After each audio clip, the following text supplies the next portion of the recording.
हमारा संबंध आज 19 साल से है। जब मैं मंत्री था तब भी मुख्तार अंसारी जी से मिलने रोपड़ जाता था पंजाब, बांदा भी जब इसके पहले थे तो बांदा जाता था। हमारा उनका पॉलिटिकल संबंध है। उसी कड़ी में इधर सरकार ने उन पर अंकुश लगाया कि नहीं किसी से नहीं मिलना है, तो फिर जब इधर सरकार ने कानून बनाया कि हफ्ते में 2 लोग ही मिल सकते हैं, तो फिर कल उनका मैसेज आया कि भैया अगले हफ्ते लोग मिल चुके हैं, इस हफ्ते आपसे मुलाकात हो जाए। तो मैं चला गया उनसे मुलाकात करने। लेकिन सरकार का कहना है, यहाँ पे एक आपने कहा पॉलिटिकल ताल्लुकात आपके हैं 19 साल से, लेकिन अभी वो जेल में संगीन धाराएं हैं, प्रदेश सरकार माफिया कह रही है मुख्तार अंसारी को, प्रॉपर्टीज को। तो ऐसे में एक ऐसे आदमी से जिससे ऊपर इतने एलिगेशन है उससे आप मिलते हैं। इस सरकार में 1/3 अपराधी और माफिया हैं जो वर्तमान सरकार उत्तर प्रदेश की है। देश में आधे से ज्यादा अपराधी प्रवृत्ति के सांसद हैं, वो तो भारतीय जनता पार्टी को दिखाई नहीं देता। जैसे भारतीय जनता पार्टी को महंगाई नहीं दिखाई देती है, भ्रष्टाचार नहीं दिखाई देता है, 60 पैसा पर यूनिट बिजली खरीद के 7 रुपया देहात में 8 रुपया शहर में बेच रहे हैं, ये उनको दिखाई नहीं देता है। सामाजिक न्याय समिति की रिपोर्ट लागू करने के लिए उनको दिखाई नहीं देता है।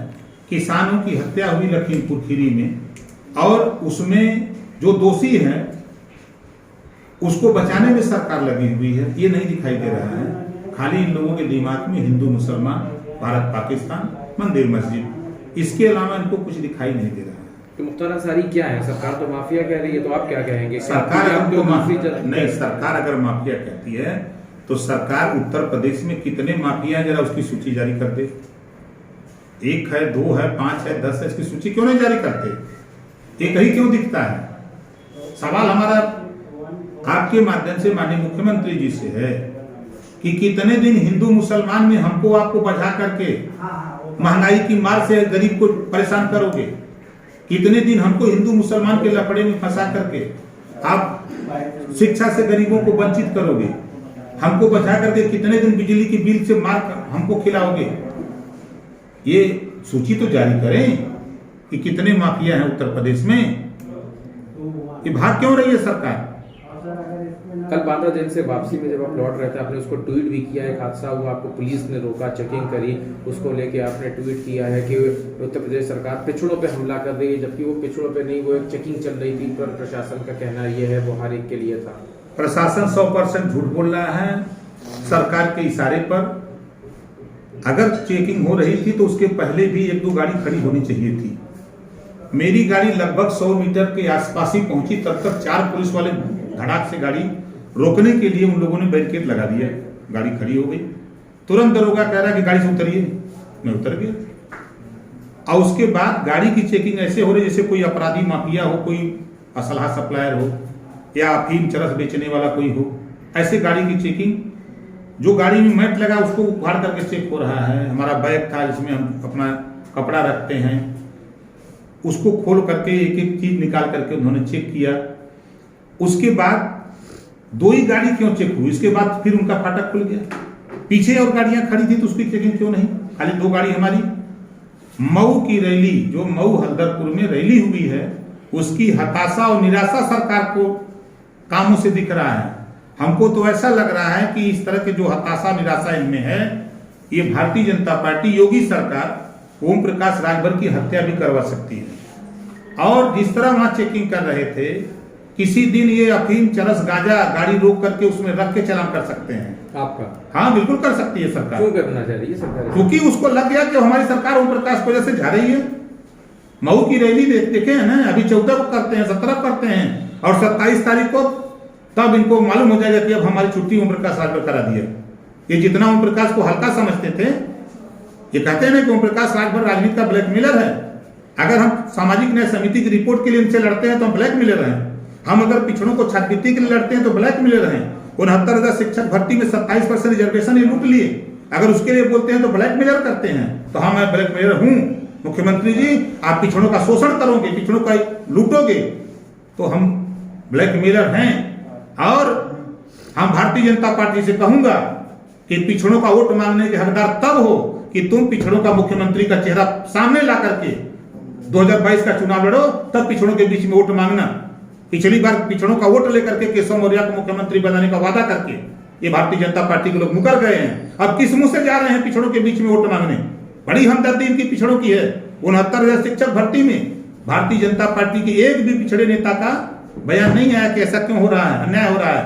ये लूटर लोग वहां बन के बैठे हैं, सोच रहे कोई नहीं बोलेगा। तो ओम प्रकाश राजभर हक के लिए निकला है। हमको अधिकार चाहिए, महंगाई से गरीबों को निजात चाहिए, प्रदेश में भ्रष्टाचार जो है उससे निजात चाहिए, गरीबों को निःशुल्क शिक्षा, निवास शिक्षा चाहिए। बात ये आ रही है, आपने मुख्तार अंसारी से मुलाकात की, क्या मुलाकात थी? क्या टिकट की लेन देन की मुलाकात थी कि उनको आपकी पार्टी टिकट देगी, आप उनको अपने से टिकट देंगे? मुख्तार अंसारी जी खुद सक्षम हैं, वो चुनाव अकेले जीत जाते हैं, निर्दल जीत जाते हैं। उनको ना हमारी जरूरत है न किसी की जरूरत है। लोग उनके यहाँ जाते हैं कि भैया हम लोग पटिया से लड़ जाइए, वो खुद सक्षम है, किसी की जरूरत नहीं। बीजेपी का कहना ये है कि ये पूरा समाजवादी का बुना हुआ जाल है, जिसमें पहले आपको जोड़ा गया, आपकी पार्टी जुड़ी अब आपके जरिए मुख्तार अंसारी को, तो एक तरह से सपा अपनी छवि को जो है वो साफ रखना चाहती है, लेकिन आपके जरिए मुख्तार अंसारी को पार्टी में जोड़ना भी चाह रही है। मैं भारतीय जनता पार्टी के साथ था और उसकी सीट पर हमारे देश के प्रधानमंत्री गए थे हरवाने के लिए, और भारतीय जनता पार्टी के लोगों ने उसको जितवाया। 24 लोग टिकट मांग रहे थे भारतीय जनता पार्टी के मऊ सदर से, 22 भारतीय जनता पार्टी के प्रत्याशी मऊ में बूथ पर दरी बिछा करके मुख्तार अंसारी को दिला रहे थे। नाम बता दूंगा। ये क्या बोलेगी भाजपा? बीजेपी के लोग, भारतीय जनता पार्टी के लोग मुख्तार अंसारी बूथ पर दरी बिछा के बैठ के मुख्तार अंसारी को डलवा रहे थे। उसके बाद भी 89,000 वोट पाया था हमारा प्रत्याशी। क्या बतियाएंगे भाजपाई? प्रधानमंत्री नहीं हरवा पाए तो योगी का कौन औकात है? तो आप तो कह मुख्तार अंसारी का, लेकिन क्यों समर्थन कर रहे थे बीजेपी वाले? अब पूछिएगा उनसे क्यों कर रहे थे लोग। मुख में राम बगल में छुरी, जब तक पाई की काटी मुड़ी। ये तो वही चुनाव ही लोग कहें कि मुख्तार हम लोग हराइए, ये लोग क्या औकात है? अभी कुछ नहीं कर सकते उसको। जाए वहां वोट मांगे, जनता कहेगी क्या हाल हुआ है, भगा देगी इन्होंने के। अब तो नारा हो गया है ना, बंगाल में लोग गल वहां नारा लगल रहल, खेला हो बे, अब यहाँ खदेड़ा हो बे, महंगाई के सवाल पे, बेरोजगारी के सवाल पे, किसान के सवाल पे, बिजली के बिल माफी के सवाल पे, शिक्षा के सवाल पे अब खदेड़ा हो बे। तो क्या मऊ सदर से आप लोग टिकट देंगे? क्योंकि जब अभी आप भागीदारी संकल्प मोर्चा की बात करी जाए, अभी ओवैसी और आप लोग में क्या चीज है आप जो क्लियर नहीं कर रहे हैं कि वो सामने नहीं, लेकिन उन्होंने कहा था कि हमारे दरवाजे उनके लिए खोले, तो क्या आप भी टिकट मुख्तार अंसारी? देखिए, मुख्तार अंसारी जहां से लड़ना चाहेंगे, हमारा व्यक्तिगत उनको समर्थन है, व्यक्तिगत, चाहे जहां वो लड़ेंगे हम उनके साथ रहेंगे। ओवैसी को लेके क्या कहेंगे? भागीदारी संकल्प मोर्चा का हिस्सा है, क्योंकि अभी जो आपकी रैली हुई उसमें दिखे नहीं थे, उसको उनका कोई भी प्रतिनिधि नहीं दिखा था। अभी और जो रैली होनी है, देखिए, भागीदारी संकल्प मोर्चा के सभी साथियों से मैं यही कहता हूं कि जो लोग भारतीय जनता पार्टी को हराने की मंशा लिए हुए हैं वो साथ आवे। 100 सीट का सपना छोड़ दें। 100 सीट लड़के 1 सीट नहीं जीतेंगे, वो बीजेपी को जिताने का काम करेंगे। तो उससे बेटर है कि वो 10 सीट लड़े तो 10 जीत जाए। तो सीट के बंटवारे की वजह से आप लोग अलग हो गए? नहीं, सीट के बंटवारे तो नहीं, जो लोगों की ख्वाहिश होती है।